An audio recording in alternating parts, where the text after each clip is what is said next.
नमस्कार। कभी सोचा है कि जब आप ब्राउज़र पर बैक बटन दबाते हैं तो वो कैसे काम करता है? या फिर आपका म्यूज़िक प्लेयर एकदम से पिछला गाना कैसे प्ले कर देता है? आज हम इसी के पीछे की टेक्नोलॉजी को समझने वाले हैं। और ये सब मुमकिन होता है पाइथन के एक बहुत ही ज़रूरी कॉन्सेप्ट की वजह से, जिसका नाम है डबली लिंक लिस्ट। तो चलिए इसके सारे ऑपरेशंस को ना एकदम आसान तरीके से समझते हैं। शुरू करें? तो हाँ, इन सभी सवालों का जवाब एक ही बहुत पावरफुल डेटा स्ट्रक्चर में छिपा है। और जैसा कि आपने शायद अंदाजा लगा ही लिया होगा, वो है डबली लिंक्ड लिस्ट।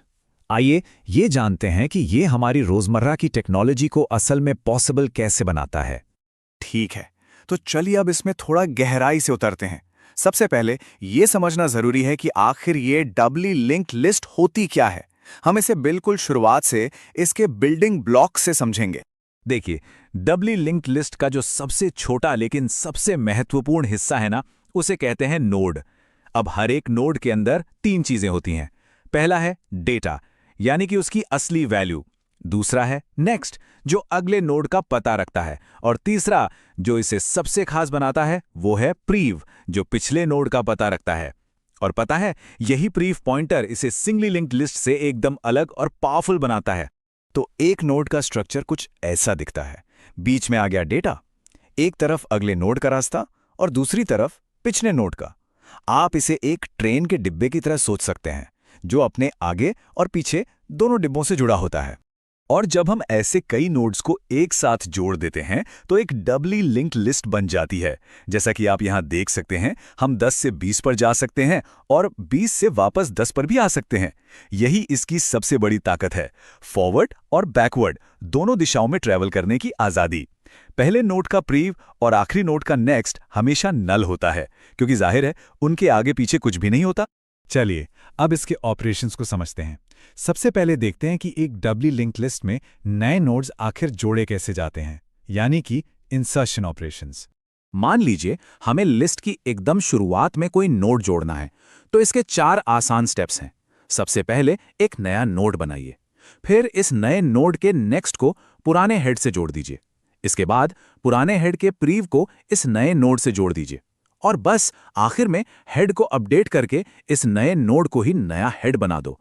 बिल्कुल वैसे ही जैसे आप अपनी प्लेलिस्ट में सबसे ऊपर एक नया गाना ऐड करते हैं। और देखिए, इसका पाइथन कोड भी उतना ही सीधा है। ध्यान से देखिए कि कैसे new node dot next is equal to self dot head दूसरे स्टेप को करता है और self dot head is equal to new node आखिरी स्टेप को पूरा कर देता है। और बुम, नया नोड अब लिस्ट का नया हेड बन चुका है। अब देखते हैं कि लिस्ट के आखिर में नोड कैसे जोड़ते हैं। इसके लिए ना हमें सबसे पहले लिस्ट के आखिरी नोड तक चलना होगा। एक बार हम वहां पहुंच गए तो बस पुराने आखिरी नोड के नेक्स्ट को नए नोड से और नए नोड के प्रेव को पुराने आखिरी नोड से जोड़ देना है।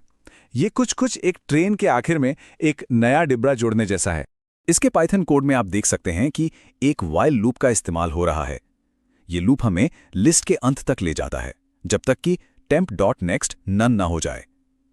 जैसे ही हम आखिरी नोड पर पहुंच जाते हैं, हम बस कनेक्शंस बना देते हैं ताकि नया नोड आखिर में जुड़ जाए। अच्छा, किसी खास पोजीशन पर नोड डालना थोड़ा सा ट्रिकी हो सकता है, पर मुश्किल नहीं। यहां हमें 4 पॉइंटर्स को बहुत सावधानी से बदलना पड़ता है ताकि हमारी लिस्ट की चेन टूटे नहीं। हम पहले उस पोजीशन से ठीक पहले वाले नोड तक जाते हैं और फिर नए नोड को बीच में फिट कर देते हैं। कोड में भी बिल्कुल यही लॉजिक है। हम फॉर लूप का इस्तेमाल करके सही जगह तक पहुंचते हैं और सबसे जरूरी हिस्सा, वो 4 पॉइंटर एडजस्टमेंट्स जो नए नोड को मौजूदा लिस्ट में बिना किसी भी लिंक को तोड़े एकदम सेफ तरीके से फिट कर देते हैं। नोड्स को जोड़ना तो हमने सीख लिया। चलिए अब देखते हैं कि उन्हें लिस्ट से हटाया कैसे जाता है, यानी डिलीशन ऑपरेशंस। शुरुआत से नोड हटाना तो बहुत ही आसान है। बस हेड पॉइंटर को दूसरे नोड पर ले जाओ और जो नया हेड बना है उसके प्रीव पॉइंटर को नन पर सेट कर दो। बस हो गया, पुराना हेड अब लिस्ट का हिस्सा नहीं रहा। ये कुछ वैसा ही है जैसे कोई लाइन में लगा पहला आदमी चला जाता है और दूसरा आदमी अब सबसे आगे आ जाता है। और इसका कोड भी उतना ही सिंपल है। देखिए, बस कुछ ही लाइनों में हम हेड को अपडेट करके पहले एलिमेंट को लिस्ट से हटा देते हैं। लिस्ट के आखिर से नोड हटाने के लिए हमें आखिर से दूसरे नोड तक जाना होता है। वहां पहुंचकर बस उसके नेक्स्ट पॉइंटर को नन पर सेट कर दो। ऐसा करने से क्या होगा? आखिरी नोड का लिंक टूट जाएगा और वो लिस्ट से बाहर हो जाएगा। इसके कोड में भी पहले एक while लूप से पूरी लिस्ट को ट्रैवर्स किया जाता है और सही जगह पहुंचने पर temp.prev.next को नन करके लिंक को ब्रेक कर दिया जाता है। सिंपल। अब दो और जरूरी ऑपरेशंस की बात करते हैं, किसी नोड को खोजना और पूरी लिस्ट को देखना। इन दोनों में एक छोटा सा लेकिन बहुत जरूरी फर्क है। सर्चिंग का मकसद है किसी एक खास वैल्यू को ढूंढना, और जैसे ही वो मिल जाती है हमारा काम खत्म, प्रोसेस रुक जाता है। जबकि ट्रैवर्सल का मकसद है लिस्ट के हर एक नोड पर जाना, शुरू से लेकर आखिर तक। इसे ऐसे समझिए, फोन में किसी एक कॉन्टैक्ट को खोजना सर्चिंग है और इंस्टाग्राम पर सारी पोस्ट्स को स्क्रॉल करते जाना ट्रैवर्सल है। इन दोनों के कोड में भी आप ये फर्क साफ देख सकते हैं।